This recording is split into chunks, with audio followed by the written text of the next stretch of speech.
I also think this is very interesting right here. So I'm going to leave a lot of that. But otherwise I'm just coming in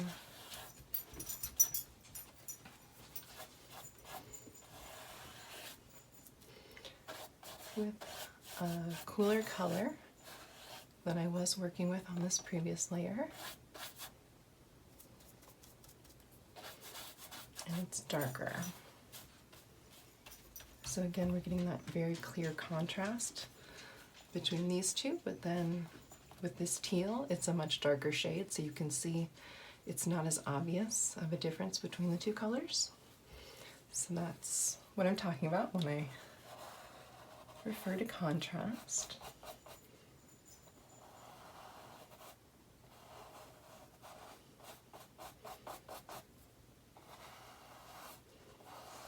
And this brown here is still a little wet, so I'm able to just kind of bring it in and blend a little more with the blue.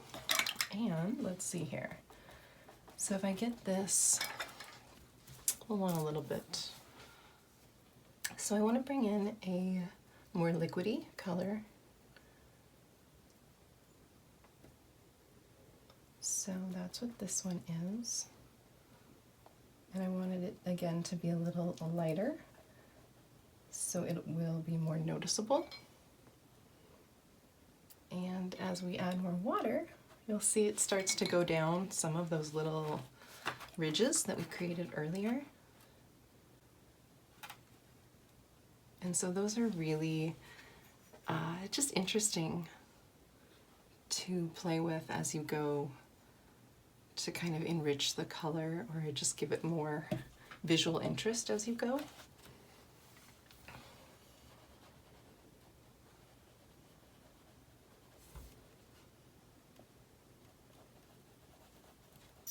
Okay.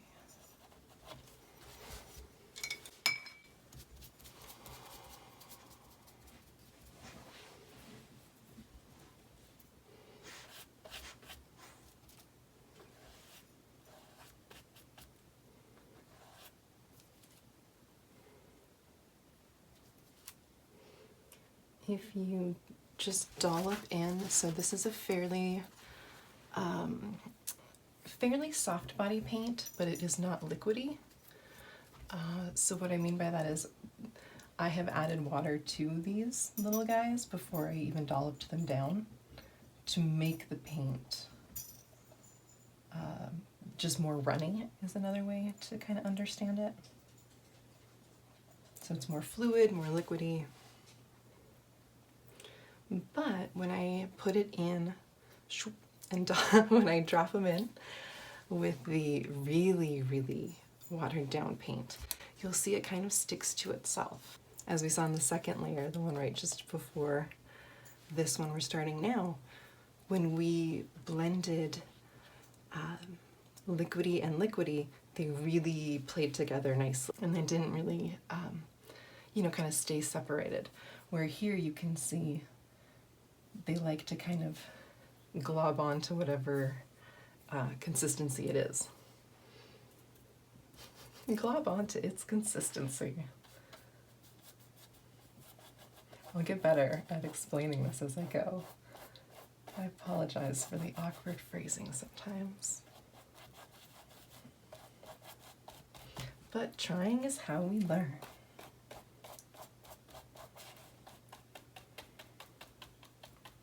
So I love the angle brush.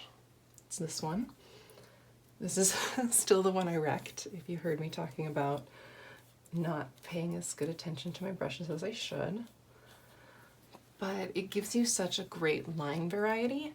So for example, thin line, just keeping it this way. Or you can go thin and then push. And so it all schmoops out and then go lift up and it goes thin, smoosh, and up, so you can get that sort of interesting kind of undulating form. And We also just have the way you can curve it or just continue that flat, broad side of it. And that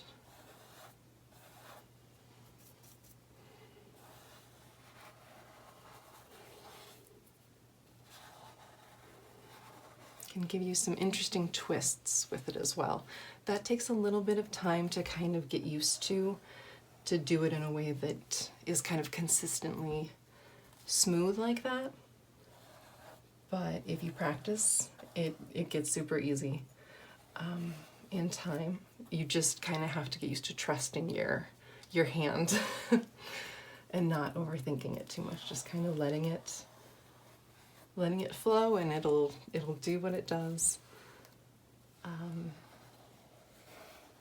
You know, it works with you when you're enjoying it. So, because this is still wet, it's still picking up a bit of that brown anyway, and we're getting some interesting blending here as well. And yeah, if you're tilting it, so that is enough to start moving some of this softer body into those little ravines, little paint ravines that we made.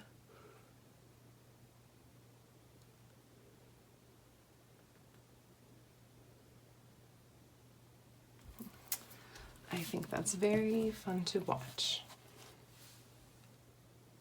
All right. So what about you? Are you seeing kind of anything in this?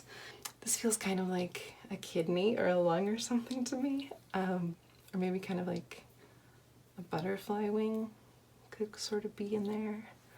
This sort of feels like a bird head with some feathery bits, and kind of that would be its body. What else? This feels almost like a tree and some roots from this angle. These look like a little stairs or a ladder. Waves right here, like a little caterpillar buddy.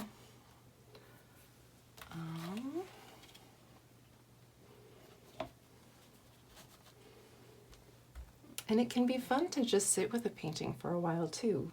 You know, you can just set it up and look at it and kind of interact with it for a few days and see if anything kind of appears from a different angle, or if you notice something. Let me tap my wet paint. And see if something appears to you from a different angle or something. You know, there's a lot of interesting ways that light can hit a painting, and it can make things that you didn't expect to kind of go together sort of fit together in a new way. I don't know how to better explain that, but I think if you've experienced it, you get it. There's just, when you take the time to be aware and notice and interact with something, you're bound to see it in different ways. And that's true with art, and that's true with people, I suppose. Life lessons.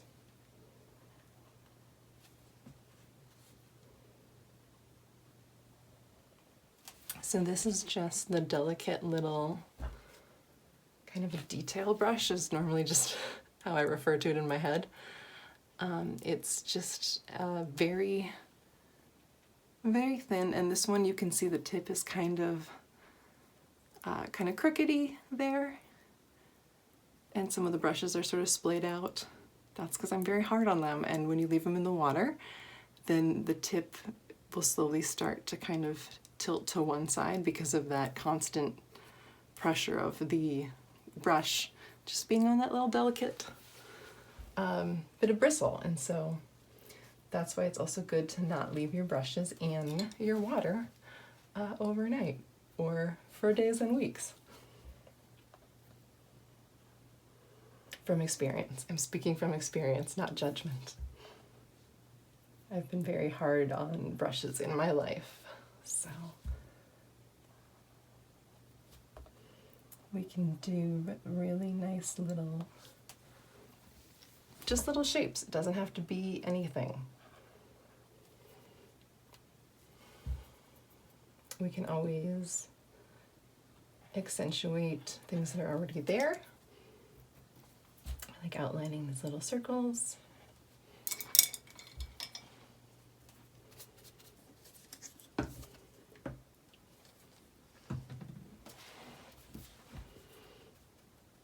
So I'm bringing in some white here. This is fairly dry now, but you can see, and when I said this, I was referring to this tan, sort of tan teal color. The blue is it's Payne's gray, but it looks like a navy blue. That is still a little bit wet, so you can see that color is easily blended in as I go. So you can always use that to give you some interesting color variation.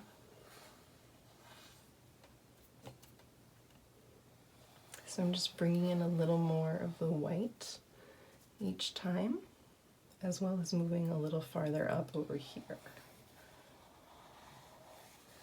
But you can see it picks up some of this teal that was still a little wet. Ooh.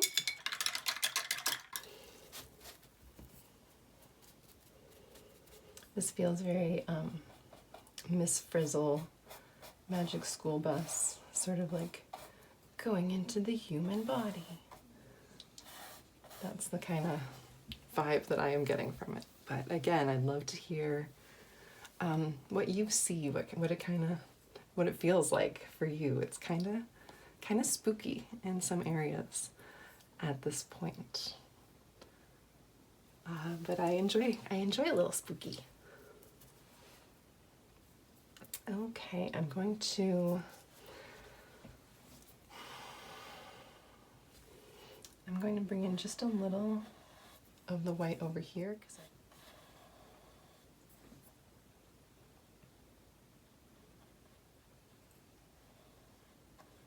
there we go. Oop. All right, so that's fairly even. In fact, I'm going to just make it a little more white. I just want it to be a little lighter.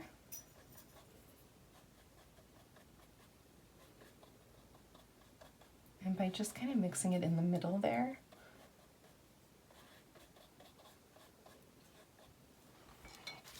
it gives me that just little bit of difference between the edge and the inside. So that kind of creates a little bit of a feeling of depth as well. Or you can just go in and blend it. And so it all just becomes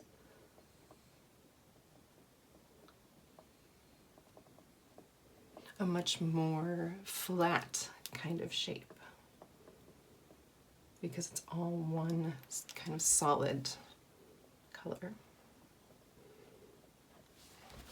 All right, so we're gonna let this dry and then we will revisit it. Thank you for joining me. I appreciate your time, and I'm glad that you enjoy spending time with me painting. Take care of yourselves, and okay, goodbye.